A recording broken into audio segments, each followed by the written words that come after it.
Hello everyone, I am Sameer. आज इस video में मैं बात करूंगा टेंसर के बारे में। टेंसर के डेफिनेशन के बारे में बात करूंगा, रैंक ऑफ टेंसर यानी ज़ीरो ऑर्डर टेंसर और फर्स्ट रैंक का टेंसर, सेकेंड रैंक का टेंसर क्या चीज़ होती है, और रैंक हम लोग जो है कैसे किसी भी टेंसर को देख कर ही हम लोग बता सकते हैं कि ये कितने रैंक का टेंसर होगा। और बाकी जो है कि कैसे मैट्रिक्स के फॉर्म में भी अगर दिया हो तो हम उसको देखकर कैसे पता कर सकते हैं कि ये कितने रैंक का टेंसर होगा। ये चीज़ मैं डिस्कस करूँगा। बाकी जो है टाइप्स ऑफ टेंसर में मैं कोवेरिएंट टेंसर, कॉन्ट्रावेरिएंट टेंसर और मिक्स्ड टेंसर, इनवेरिएंट टेंसर, ये सारी चीज़ों के बारे में बात करूंगा। इनके ट्रांसफॉर्मेशन भी बताऊंगा एक फ्रेम से दूसरे फ्रेम में। ठीक है, प्रॉपर्टीज ऑफ टेंसर में मैं बात करूंगा आपको। बाकी जो है कि कैसे ऐड होता है, कैसे सब्सट्रैक्ट होता है, कैसे जो है कि प्रोडक्ट होता है टेंसर्स का, कैसे कॉन्ट्रैक्शन होता है। ठीक है, और बाकी जो है सिमेट्रिक टेंसर क्या है, एंटी सिमेट्रिक टेंसर क्या है, ये सारी चीज़ जो है इस वीडियो में पूरा मैं डिस्कस करने वाला हूँ। चलिए आखिर तक आप लोग जो है वीडियो को अंत तक देखें तो आपको भी मतलब अच्छी तरीके से टेंसर के बारे में जो है कि नॉलेज हो जाएगी। तो चलिए शुरू करते हैं। स्केलर, वेक्टर और टेंसर तीनों ही जो चीज़ है, टेंसर मतलब स्केलर भी टेंसर है, वेक्टर भी टेंसर है, और जो है टेंसर मतलब टोटल जो मैथमेटिकल ऑब्जेक्ट है ये टेंसर है। स्केलर वेक्टर दोनों ही जो है लोअर ऑर्डर टेंसर है। ठीक है, हम लोग जो पहले से क्लास 11th में पढ़े हैं और नीचे क्लास में पढ़े हैं तो वो जो है हम लोग सिर्फ स्केलर और वेक्टर के बारे में ही पढ़े हैं। ठीक है, वहाँ पे हम लोग टेंसर के बारे में नहीं पढ़ते थे। ठीक है, तो स्केलर और वेक्टर में हम लोग जो यहाँ पे पढ़ते थे वो दोनों भी जो है टेंसर्स हैं। ठीक है, तो स्केलर में क्या ज़रूरत है, इसके किसी भी स्केलर क्वांटिटी को आप डिस्क्राइब करते हो। ठीक है, तो आपको सिर्फ क्या ज़रूरत है, आपको सिर्फ ज़रूरत है मैग्नीट्यूड की। ठीक है, किसकी ज़रूरत है, मैग्नीट्यूड की, किसी भी स्केलर क्वांटिटी को डिस्क्राइब करने पे। आपके पास अगर वेक्टर क्वांटिटी हो कोई तो उसको डिस्क्राइब करने के लिए मैग्नीट्यूड के साथ साथ एक डायरेक्शन की ज़रूरत होती ही है। ठीक है, एक डायरेक्शन की ज़रूरत होती ही है। और टेंसर्स में आप जब पढ़ते हो, टेंसर्स में एक और चीज़ ऐड हो जाती है जो कि प्लेन डायरेक्शन प्लस मैग्नीट्यूड। आपको हायर ऑर्डर टेंसर यानी वेक्टर में, मेरी बात समझने की कोशिश कीजिए, स्केलर भी टेंसर है, वेक्टर भी टेंसर है, और ये जो है हायर ऑर्डर टेंसर, आप ये जहन में रखिए। ठीक है, तो स्केलर में आप लोग जो है ये सिर्फ मैग्नीट्यूड की ज़रूरत होती है, वेक्टर में मैग्नीट्यूड प्लस वन डायरेक्शन, और टेंसर में आपका plane plus magnitude plus direction की ज़रूरत होती है हायर ऑर्डर टेंसर्स में। ओके, तो ये चीज़ें हमें जो है मालूम हो गई।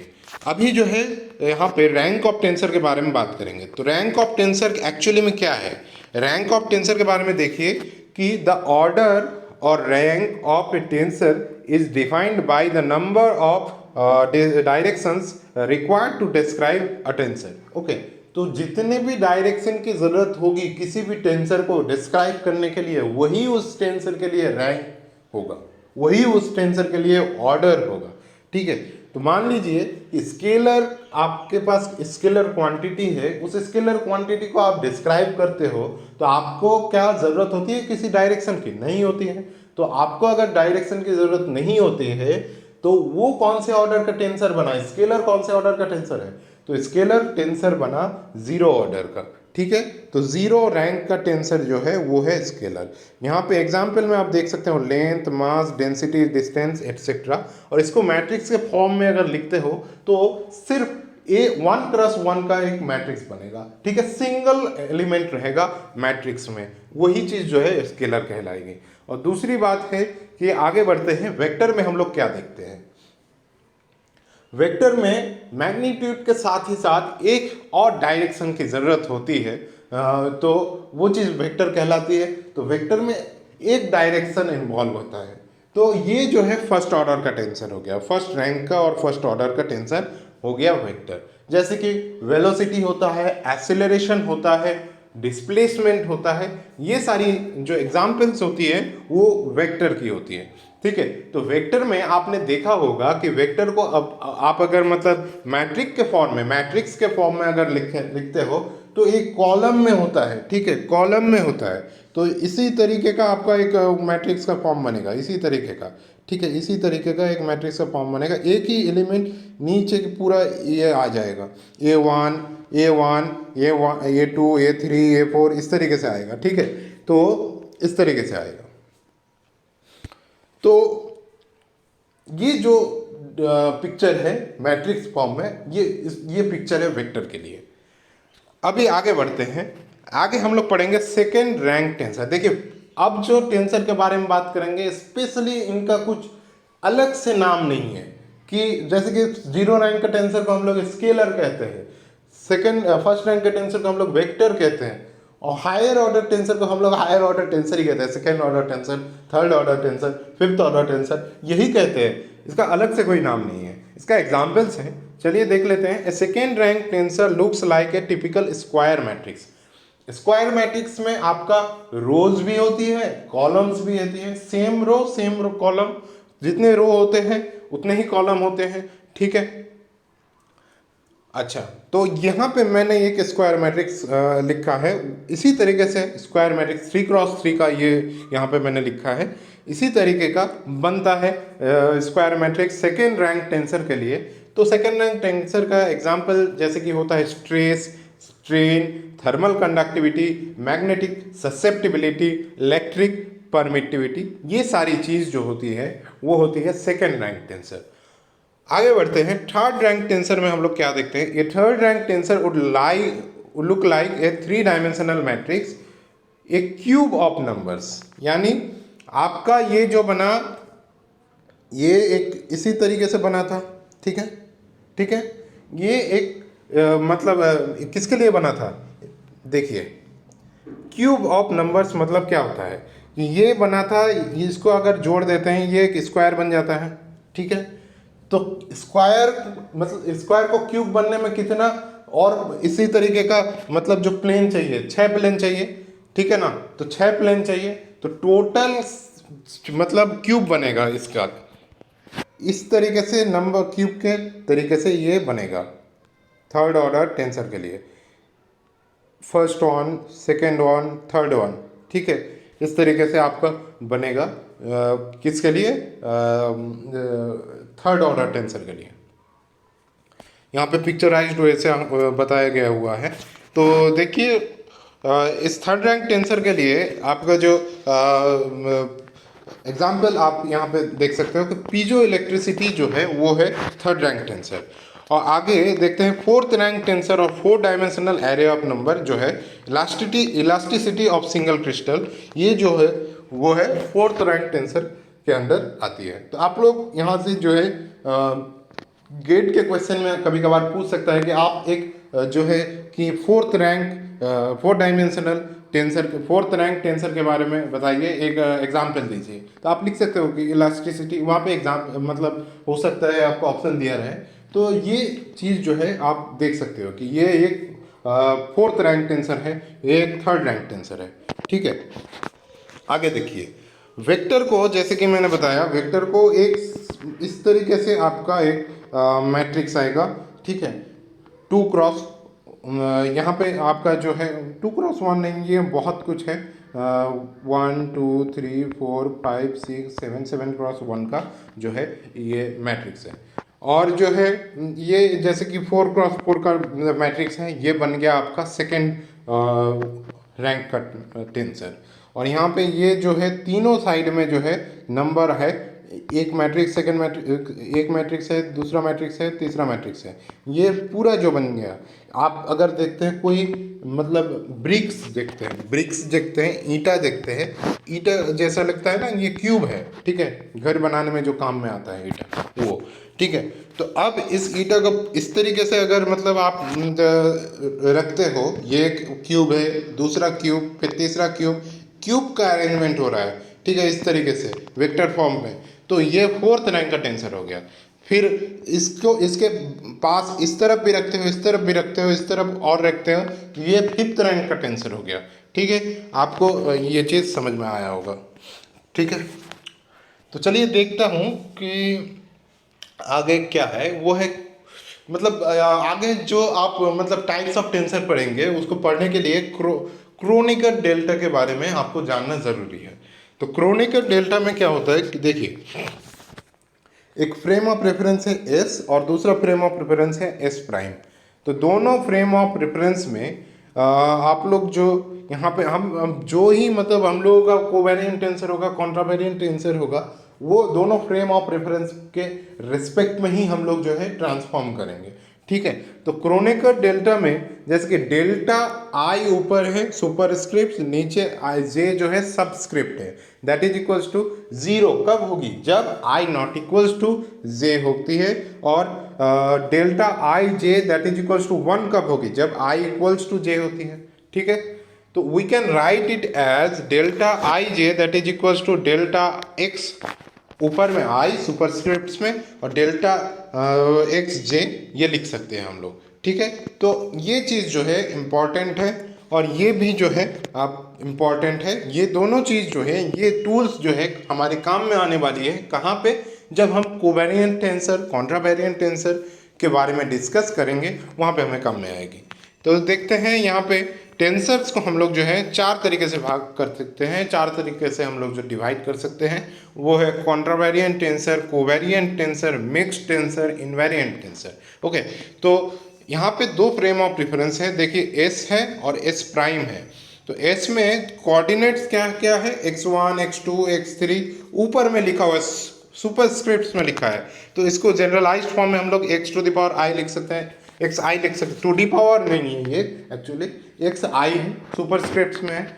A1 A2 A3 A4 ये क्या है, ये उस इस फ्रेम में कोई भी फिजिकल क्वांटिटीज़ को आप लोग क्वांटिटीज़ का कंपोनेंट को इस तरीके से लिख सकते हैं। ठीक है, इसी चीज़ को अब अगर आप एस प्राइम में देखो, तो एक्स प्राइम में क्या होता है, ऊपर में एक बार से डिनोट कर देते हैं यहाँ पे, एक्स बार 1, एक्स बार 2, एक्स बार 3, एक्स बार 4। जनरलाइज्ड वे से आप इसको एक्स बार आई लिख सकते हो, और इसका फिजिकल कंपोनेंट, किसी भी फिजिकल क्वांटिटी का कंपोनेंट अगर लिखो तो ए बार 1, ए बार 2, ए बार 3 इस तरीके से लिखते हैं। ठीक है, तो ए बार आई ये एक मतलब आपका जो है कंपोनेंट बन गया किसी भी फिजिकल क्वांटिटी का। ठीक है, तो हम जो निकालेंगे कोवेरिएंट कॉन्ट्रावेरिएंट टेंसर, देखिए पहले क्या है कॉन्ट्रावेरिएंट टेंसर में, देखिए जो आपका ए बार आई किसी भी ये एस ए बार जहाँ पे रहेगा वो है एस प्राइम फ्रेम का। ठीक है, तो ए बार आई जो है, ए बार आई जो है वो आपको निकालना है।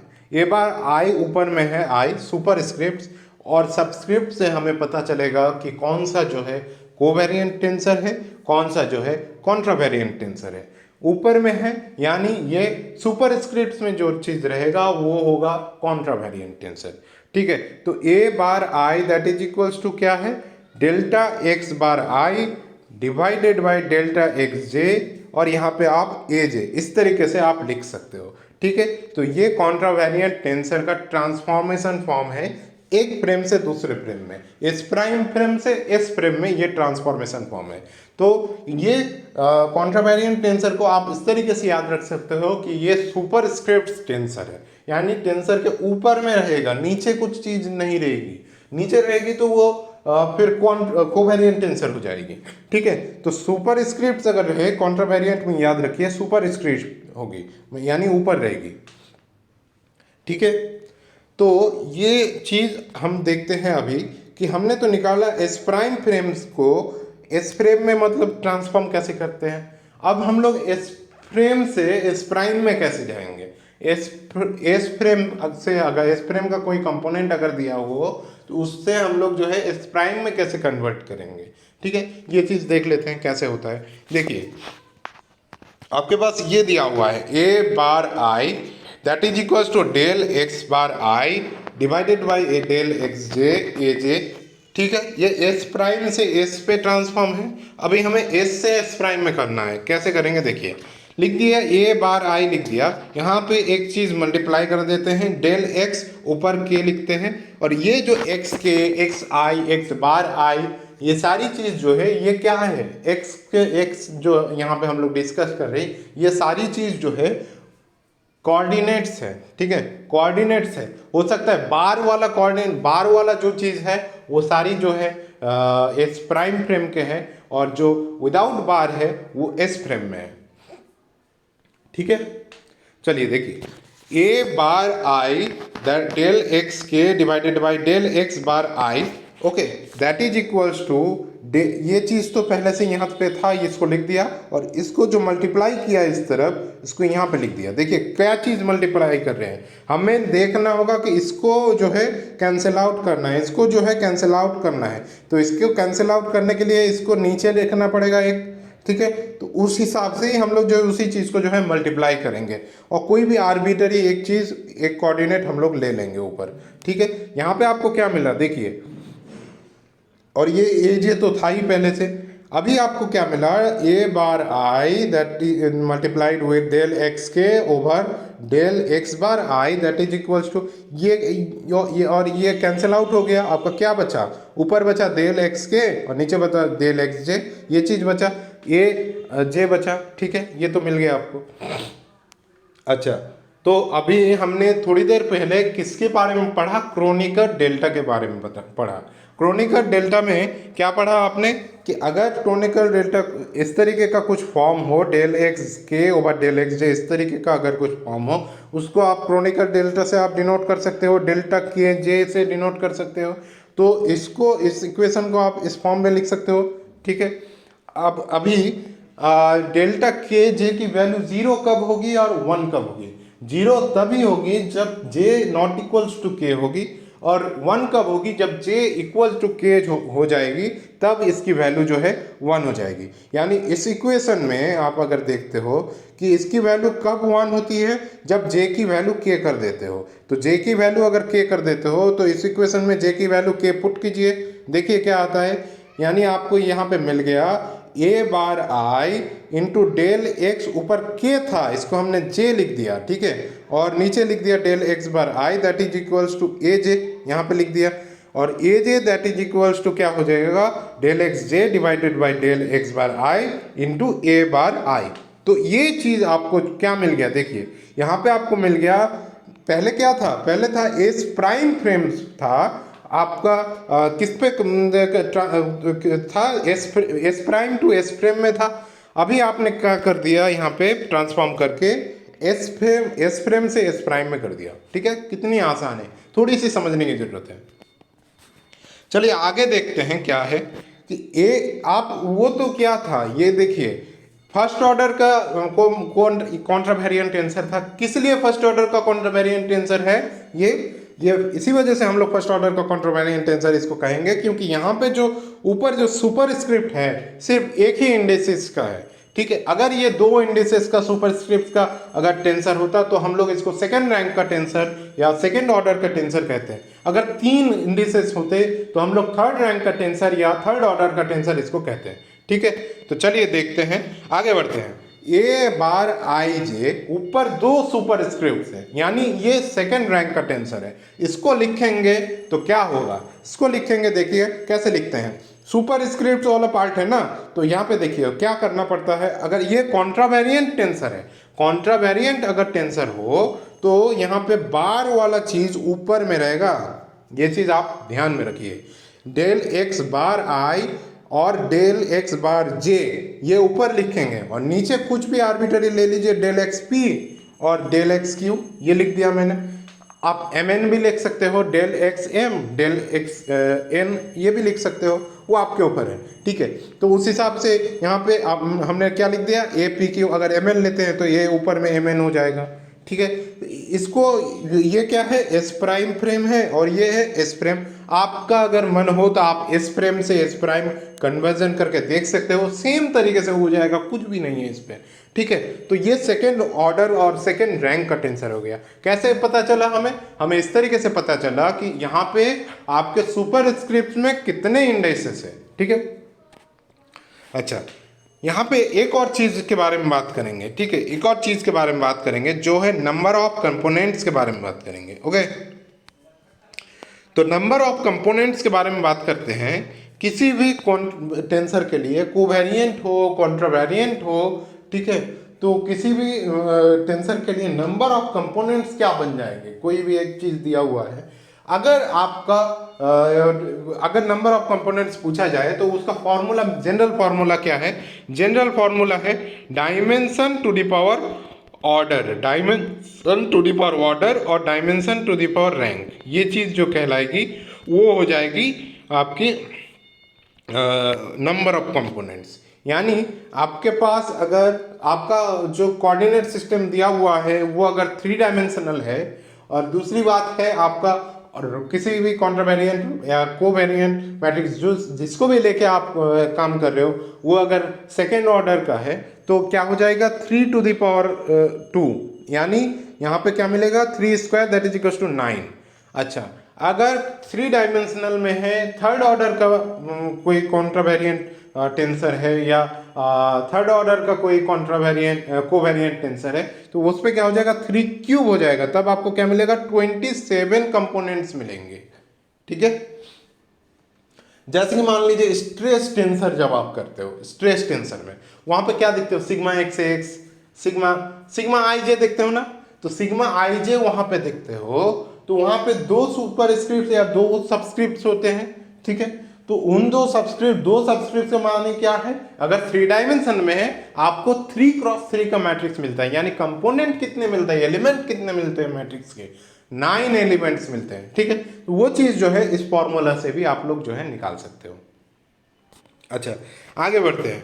ये तो आपका सिमिलरली 3 इसके लिए थर्ड रैंक के लिए हो गया। ए बार आई जे के यहाँ पे सिमिलर वे से आप क्या लिखेंगे, डेल एक्स बार आई, डेल एक्स बार जे, डेल एक्स बार के, और यहाँ पे नीचे लिख देंगे डेल एक्स ऊपर में पी, डेल एक्स ऊपर में क्यू, डेल एक्स ऊपर में आर, और ए पी क्यू आर लिख देंगे। ठीक है, ये क्या हो गया, ये बन गया थर्ड ऑर्डर और थर्ड रैंक का आपका कॉन्ट्रावेरिएंट टेंसर हो गया। कॉन्ट्रावेरिएंट टेंसर का क्या होता है, कॉन्ट्रावेरिएंट टेंसर होता है जबकि उसके सुपर स्क्रिप्ट्स में, किसी टेंसर के सुपर स्क्रिप्ट्स हैं तो उसको हम लोग कहेंगे कॉन्ट्रावेरिएंट टेंसर। किसी टेंसर के सबस्क्रिप्ट्स हैं तो उसको हम लोग कहेंगे अभी क्या, कोवेरिएंट टेंसर।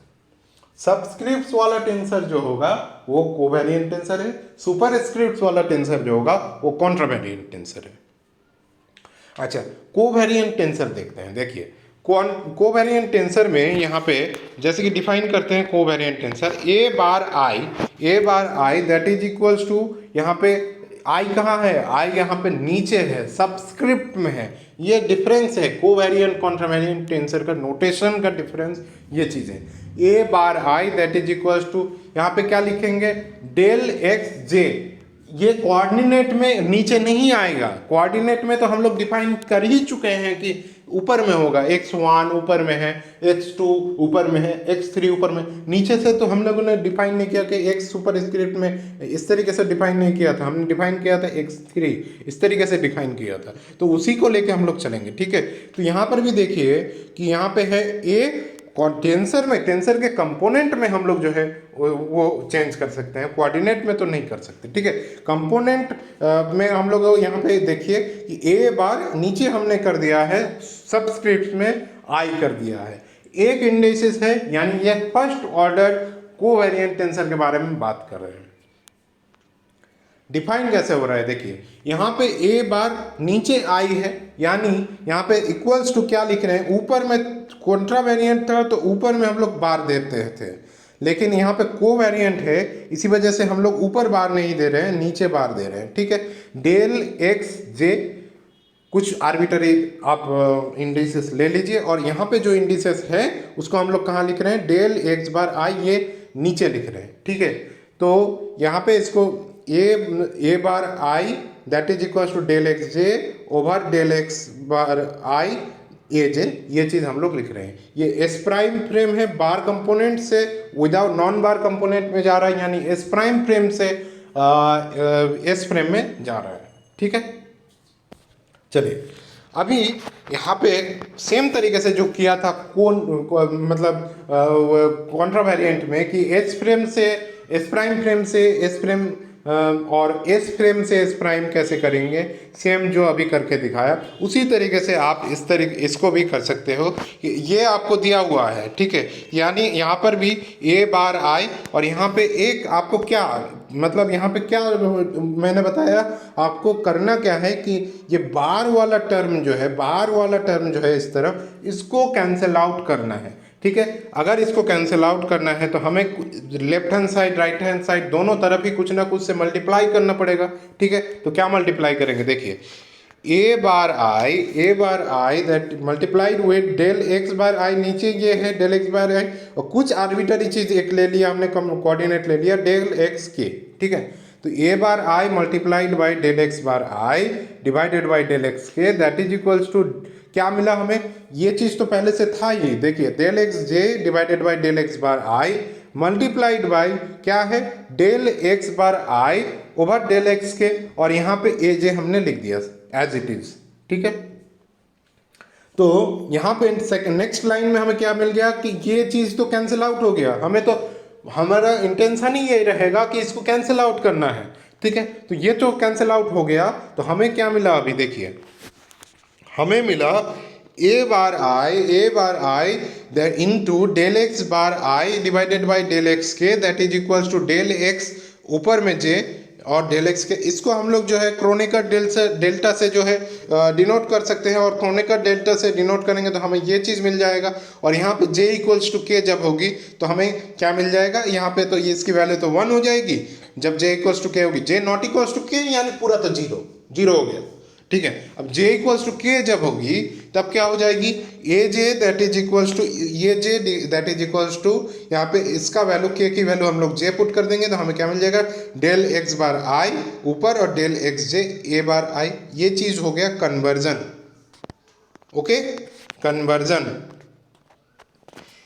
ठीक है। तो ये हो गया आपका कोवेरिएंट टेंसर, और कोवेरिएंट टेंसर में सिमिलर वे से आपका सेकेंड ऑर्डर का या सेकेंड रैंक का टेंसर आप निकाल सकते हो। सेकेंड रैंक का टेंसर मतलब क्या है, उसमें नीचे आप देखेंगे कि 2 इंडिसेस रहेंगी, ठीक है। जैसे कि ए बार आई जे है यहाँ पे, ये सेकेंड रैंक का टेंसर है, उसको आप इस तरीके से एक्सपेंड कर सकते हो, डेल एक्स ऊपर में पी और डेल एक्स बार आई, और आई जे है ना, इसी वजह से नीचे ये चीज़ रहेंगी, डेल एक्स बार क्यू नीचे रहेगा, डेल एक्स बार जे रहेगा, और यहाँ पे क्या मिल गया आपका, यहाँ पे आपको मिल गया इसी तरीके से पी और क्यू यहाँ पे मिल गया, ठीक इस तरफ मिल गया। आपका अगर मन चाहे तो आप इस तरीके से ए पी क्यू को आप इसके फॉर्म में लिख सकते हो, ठीक है, ये भी कर सकते हो आप, ठीक है। और बाकी जो है ए बार आई जे के जब आप निकालोगे, देख लीजिए आप यहाँ पे वीडियो पॉज करके कि इसको कैसे लिखा है मैंने, आप खुद से लिखने की कोशिश कीजिए और इससे मैच कर लीजिए, ठीक है। तो इसको कैसे लिखा है मैंने वो खुद ब खुद मैच कीजिए।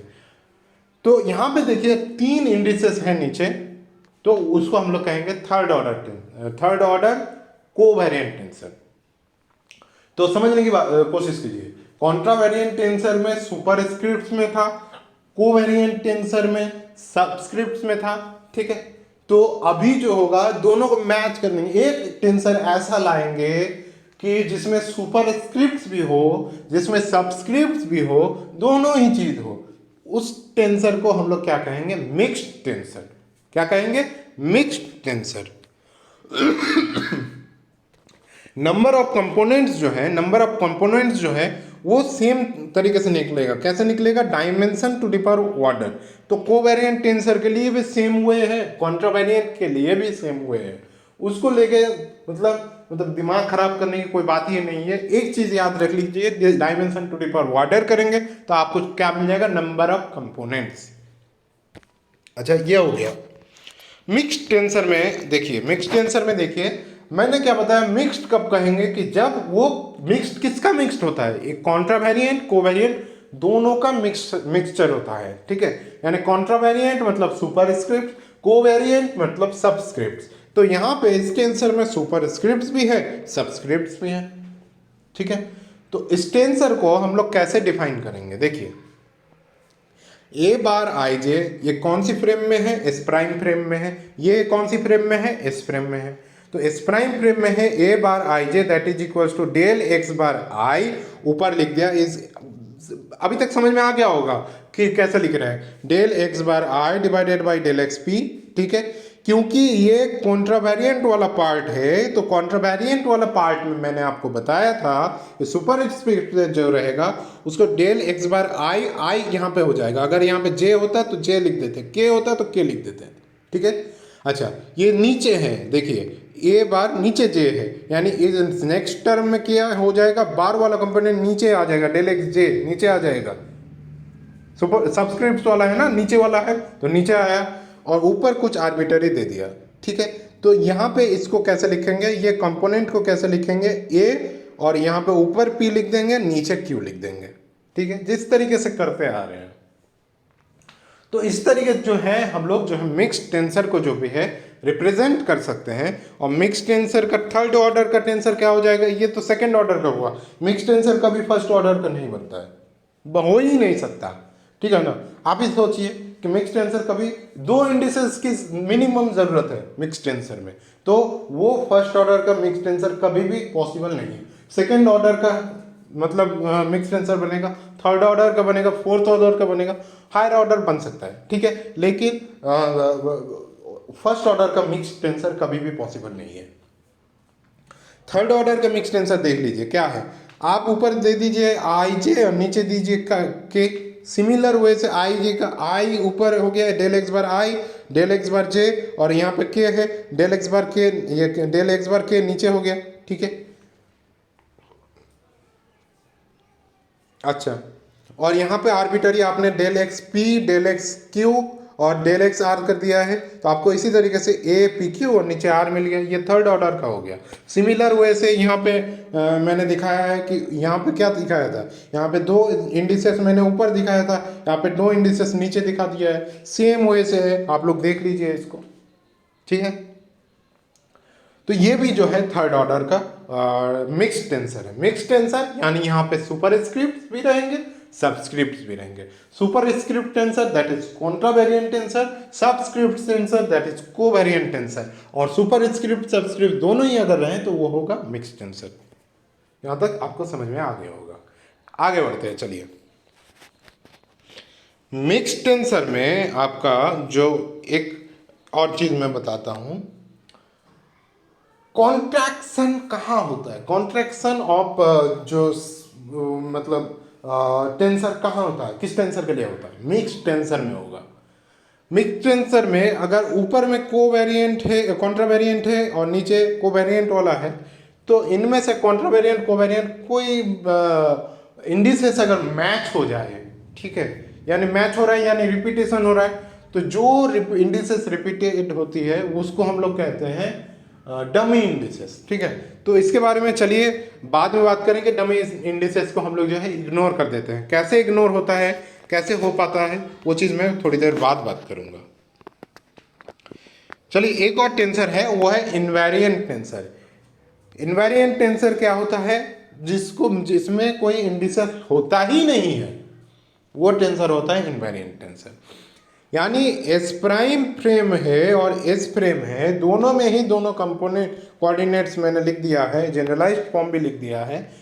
कुछ कंपोनेंट्स ऐसे होंगे जैसे कि फाई से मैंने डिनोट किया है, phi of X I that is equals to phi of X bar I. दोनों ही फ्रेम ऑफ रेफरेंस में उस कंपोनेंट की वैल्यू सेम अगर रहती है, ऐसा अगर कोई कंपोनेंट है तो उसको हम लोग कहेंगे इनवेरिएंट टेंसर, ठीक है। जैसे कि हमारे पास इनवेरिएंट टेंसर को क्या है, इनवेरिएंट स्केलर को ही हम लोग जो है इनवेरिएंट टेंसर कहते हैं। तो दोनों स्केलर में आपको जरूरत ही नहीं है, मतलब उसमें आपका कॉन्ट्रावेरिएंट कोवेरिएंट इस जैसा मतलब इंडिसेस के बारे में लेकिन मतलब कंफ्यूज होना ही नहीं है। ये दोनों ही फ्रेम ऑफ रेफरेंस में सेम ही चीज, सेम ही वैल्यू इसका आएगा, ठीक है। तो ये हो गया आपका इनवेरिएंट टेंसर, ठीक है। इनवेरिएंट टेंसर का जो एग्जाम्पल है जिसको कहा जाता है वही स्केलर होता है। स्केलर का एग्जाम्पल जो है वही इनवेरिएंट टेंसर का एग्जाम्पल है। चलिए आगे बढ़ते हैं। Those tensor which are independent of, क्या लिखा है, frame of reference is called invariant tensor. Those tensor which are independent of frame of reference, जो frame of reference से independent होता है वो है invariant tensor. अच्छा चलिए उतना हो गया, यानी टाइप्स ऑफ टेंसर खत्म हो गया. अभी हम लोग बात करेंगे प्रॉपर्टीज ऑफ टेंसर के बारे में. कुछ चीजें हम लोग देखेंगे कि कैसे टेंसर को हम लोग जो ऐड कर पाते हैं, कैसे हम लोग जो है सब्सट्रैक्ट कर पाते हैं, कैसे प्रोडक्ट बनता है, कैसे कॉन्ट्रैक्शन होता है, वो चीज हम लोग अभी देखेंगे. ठीक है, देखिए addition and subtraction of tensor. देखिए एडिशन करेंगे, यानी एडिशन में तो क्या चीज कॉमन रहेगा, प्लस साइन. ठीक है, या एडिशन मतलब प्लस होता है, इसको लिख दिया हमने. अच्छा, दो टेंसर ले लिया हमने जिसका इंडिसेस जो है सेम है. एडिशन करेंगे उस मतलब टेंसर्स को जो मतलब जिसका प्रॉपर्टीज सेम होगी उसी को तो हम लोग ऐड कर सकते हैं ना. दो वेक्टर कब ऐड होती है, 3i cap plus 6i cap add हो सकता है. ठीक है, तो आप उस तरीके से 3i cap plus 4k cap को ऐड कर सकते हैं, लेकिन उसको कॉमन से लेके कुछ ऐसे वो डिस्टिंक्ट ही रहेंगे.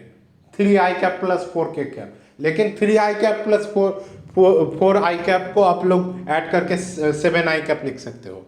ठीक है, तो अगर इंडिसेस हम कॉमन में ले लेते हैं तो क्या बनता है देख लेते हैं. अगर कॉमन ले लेते हैं, मान लीजिए कि a बार i j के ए बार आई जे ऊपर और नीचे के है. उसी तरीके से एक और टेंसर ले लिया, बी बार आई जे ऊपर नीचे के है. ठीक है, तो इसके लिए हमने पूरा यहाँ पे ए बार आई जे और नीचे के ये जो टेंसर है, मिक्स टेंसर है, इसको हमने यहाँ पे लिख दिया है. देखिए del X bar I divided by del X P, del X bar J divided by del X Q, और यहाँ पे नीचे के है सबस्क्रिप्ट्स में, तो हम लोग यहाँ पे लिखेंगे del X R divided by del X bar K. ठीक है, तो हमें जो यहाँ पे कंपोनेंट मिल गया वो हो गया ए पी क्यू आर. ठीक है, सिमिलर वे से हम लोग इसको इस तरीके से लिख सकते हैं, सेम तरीका है. तो अब देखेंगे जब यहाँ पे ये चीज़ और ये चीज़ दोनों में जो है कॉमन है, तो हम लोग क्या कर सकते हैं कि हम लोग इसको कॉमन में ले सकते हैं और यहाँ पे A P Q R, B P Q और नीचे आर, इनको हम लोग एक साथ लिख सकते हैं. यानी इस चीज़ को आप मतलब लिख के ऐड अगर करें तो यहाँ पे सेम एक जैसे कि ट्रांसफॉर्मेशन होता है, इसको अगर मान लेते हैं कि C से मान लेते हैं CIJK. ठीक है, इस समेशन को, और इस समेशन को आप मान लीजिए CPQR, तो ये क्या ट्रांसफॉर्मेशन हो गया, ये सिंपल मिक्स टेंसर का ट्रांसफॉर्मेशन हो गया. इसको एक कंपोनेंट मान लीजिए, इसको एक कंपोनेंट मान लीजिए, तो सिंपल ट्रांसफॉर्मेशन हो गया थर्ड ऑर्डर का. ठीक है, सिमिलरली आपका यहाँ पे अगर आप सब्सट्रैक्शन करें तो सिमिलर वे से आपका सब्सट्रैक्शन भी हो जाएगा. इसको आप एक कंपोनेंट मान सकते हैं, इसको आप एक कंपोनेंट मान सकते हैं, तो ये सिंपल थर्ड ऑर्डर का ट्रांसफॉर्मेशन हो गया. ठीक है, तो आगे बढ़ते हैं, प्रोडक्ट करेंगे तो क्या बनेगा. प्रोडक्ट करेंगे, अभी देखिए प्रोडक्ट में आप जो है अलग अलग इंडिसेस ले सकते हैं. ठीक है, या आप जो है मतलब सेम इंडिसेस ले सकते हैं. तो सेम इंडिसेस अगर लेंगे तो क्या होगा वो भी देखेंगे. प्रोडक्ट जब करेंगे तब देखिए यहाँ पे ए बार आई जे के और बी बार आई जे के दो चीज़ें, sorry B bar L M यहाँ पे लिया है. तो ए बार आई जे के इसको हमने क्या लिखा है, इस तरीके से लिख दिया है. देखिए अब तक जो लिखते हुए आ रहे हैं उसको इस तरीके से हमने लिख दिया है. और बी बार एल एम यानी del X bar L divided by del X S, और B del X T over del X bar M, इसको बी एस टी से डिनोट कर दिया है. ठीक है, तो हमें ये चीज़ मिला है. यानी अगर इसको और जनरल मतलब थोड़ा सा कैलकुलेशन करें तो हमें ये चीज़ मिल गया है. अभी हमें क्या करना है कि देखिए यहाँ पे आपका जो यहाँ पे कितने टर्म मिले, 1 2 3 4 5, पहले कितना था, 3 और 2, दो अलग मैट्रिक्स मिक्स टेंसर था, एक थर्ड ऑर्डर का टेंसर था और एक सेकंड ऑर्डर का टेंसर था, ठीक है, अलग अलग टेंसर्स थे, ठीक है। तो दोनों को हमने यहाँ पे प्रोडक्ट कर दिया है, दोनों को प्रोडक्ट कर दिया है, तो इस वजह से हमें जो यहाँ पे मिला, यहाँ पे फिफ्थ ऑर्डर का टेंसर मिल गया, फिफ्थ ऑर्डर का टेंसर मिल गया। और यहाँ पे जो हमें प्रोडक्ट मिला है और यहाँ पे जो था, इसको हम एक ही कंपोनेंट अगर कंसीडर कर लें तो इस तरीके से हम लोग लिख सकते हैं साथ, एक ही साथ में। देखिए सी बार आई जे, ऊपर आई जे और एल था, आई जे एल लिख सकते हैं, और नीचे के एम है, के एम लिख सकते हैं, ठीक है। और नीचे इसको भी हम लोग लिख सकते हैं, सी ऊपर पी क्यू एस और नीचे आर टी लिख सकते हैं, ठीक है। इस तरीके से हम लोग लिख सकते हैं, ठीक है। अब देखिए कॉन्ट्रैक्शन में क्या होता है, कॉन्ट्रैक्शन में क्या होता है कि यहाँ पे जैसे कि ए बार आई जे के और एल एम, ठीक है, ए बार आई जे के और एल एम को इस तरीके से इस फॉर्म में हम लोग लिख सकते हैं, ठीक है। अभी आपने यहाँ पे अगर दिया रहे कॉन्ट्रैक्शन में, मतलब क्या होता है कि के इक्वल्स टू ए, कोई ऊपर वाला सबस्क्रिप्ट, सुपर स्क्रिप्ट और सबस्क्रिप्ट सेम इंडिसेस हैं, ठीक है। के इक्वल्स टू एल अगर होता है तो क्या होगा, देखिए यहाँ पे ये चीज़ तो सेम है, यहाँ पे के वाला पार्ट, यहाँ पे आपने के इक्वल्स टू एल पुट कर दिया है, के इक्वल्स टू एल पुट कर दिया है, और एल इक्वल्स टू के पुट कर दिया है, यानी के इक्वल्स टू आपने क्या पुट किया, एल इक्वल्स टू आपने क्या पुट कर दिया, एल इक्वल्स टू के पुट कर दिया है, ठीक है।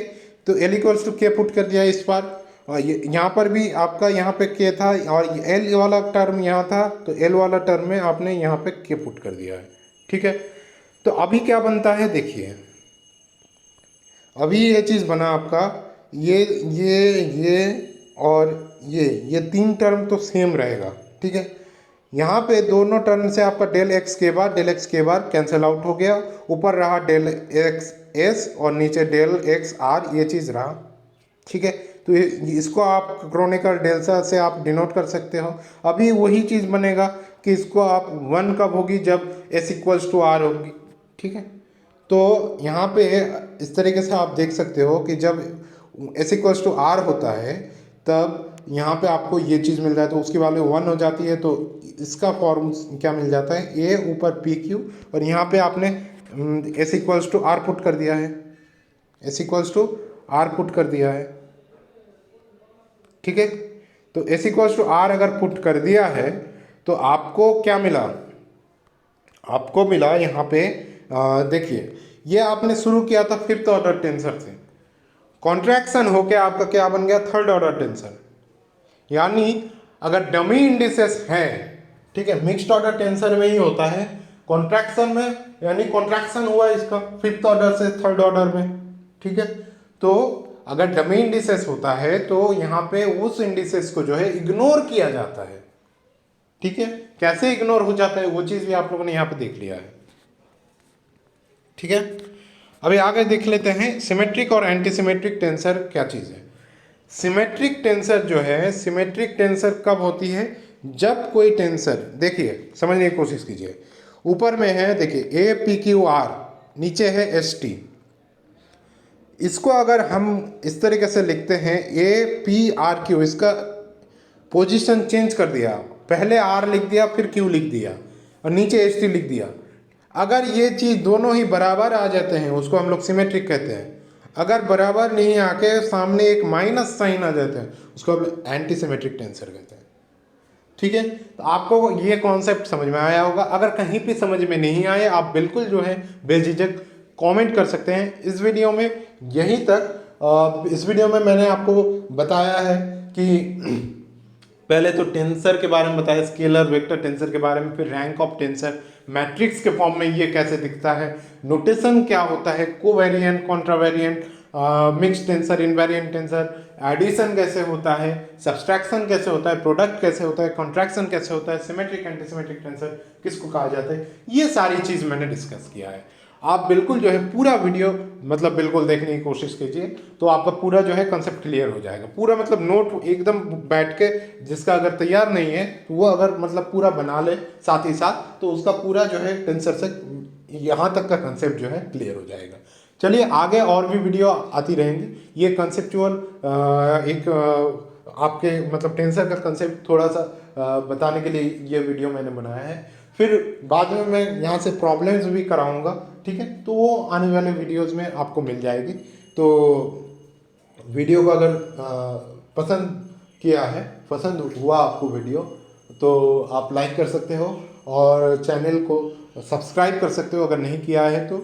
और नोटिफिकेशन बेल आइकन जो है ज़रूर दबा लीजिए, क्योंकि जब भी मैं अपलोड करूं तो आपको नोटिफिकेशन मिल जाए। और शेयर कीजिए वीडियो को दोस्तों के साथ, जितना भी आप मतलब कर सकते हो, ठीक है। चलिए फिर आगे फिर मुलाकात होगी। चलिए तब तक के लिए अलविदा।